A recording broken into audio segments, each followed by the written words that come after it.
দুজন ভালোবাসার মানুষকে এক সুতোয় গাঁথার জন্য এবার হাত মেলালো স্রোত সার্থক। হ্যাঁ বন্ধুরা, ভিডিওতে লাইক দিয়ে দেখতে থাকুন।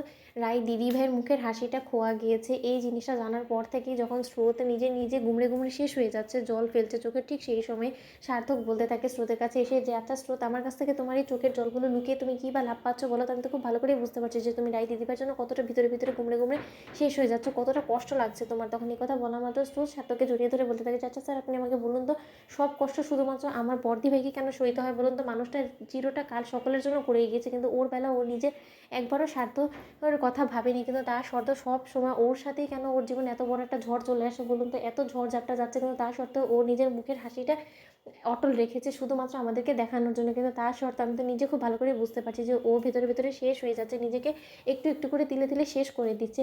আপনি জানেন আমার রায় দিদিভাইয়ের মুখের হাসি একমাত্র কে ফিরিয়ে দিতে পারে? সেটা হলো অনিতা দাদাভাই। কিন্তু সেই মানুষটাকে আমি মোটেও সহ্য করতে পারি না, কারণ সেই মানুষটা বারবার করে আমার দিদিভাইকে এরকম করে আঘাত করে যাচ্ছে। আর সেই মানুষটাকে আমি আমার রায় দিদিভাইয়ের জীবনে আর কোনো দিনও ফিরিয়ে আসতে দিব না।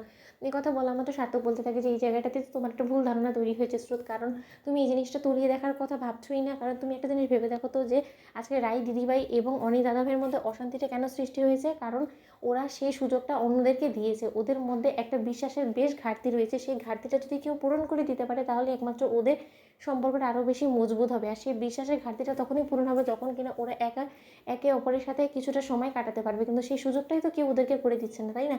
তখন এই কথা বলা মতো স্রোত বলতে থাকে যে, স্যার সেই সুযোগটা কোনোদিনও পাবেও না, সেসব কথা ভেবেও আমাদের লাভ নেই। কিন্তু এখন আমার শুধু একটা মাত্র টেনশন, সেটা হলো যে আমার রাইট টিপের মুখে ফের কবে সেই হাসিটা আমি ফিরিয়ে আনতে পারবো। এই কথা বলা মতো সার্থক বলতে থাকে যে, সেটা তুমি নিজেও জানো, আমিও জানি খুব ভালো করে, যে রাই দিদিভাইয়ের মুখে হাসি একমাত্র অনি দাদাভাই ফিরিয়ে আনতে পারবে। আর অনি দাদাভাইকে যে করেই হোক না কেন রাই দিদিভাইয়ের জীবনে ফিরতেই হবে। আর এটা তুমি মানো আর না মানো। তখন স্রোত বলতে থাকে যে, আলবাদ না, আমি আর কোনো দিনও অনি দাদাভাইকে আমার রায় দিদিভাইয়ের জীবনে ঢুকার জন্য পারমিশন দিব না, কারণ সেই মানুষটা আমার দিদিভাইকে অনেকটা যন্ত্রণা দিয়েছে। স্যার আপনি নিজেও তো খুব ভালো করে দেখেছেন, আজকে আপনি দেখুন না, আমার দিদিভাইকে ছেড়ে তার মনে বিন্দুমাত্র অনুশোচনা বোধ ছিল না। তার থেকে বরঞ্চ বেটার যে সে নতুন করে আবার বিয়ের পিড়িতে বসতে চলেছিল। আজকে যদি রায় দিদিভাই তার এই বিপদের হাত থেকে তাকে না রক্ষা করতো, তাহলে তার কী অবস্থা হতো আপনি নিশ্চয়ই বুঝতে পারছেন। কিন্তু তার শর্তে অনি দাদাভাই কোনো কিছু না ভেবেচিন্তেই হুট করে কোয়েলের সাথে এঙ্গেজমেন্টটা ফিক্স করে ফেললো। তার মানে অনি দাদাভাইয়ের মনের মধ্যে বিন্দুমাত্র আমার রায় দিদিভাইয়ের জন্য ফিলিংস নাই, বিধায় তো সেই কাজগুলো করেছে, তাই না?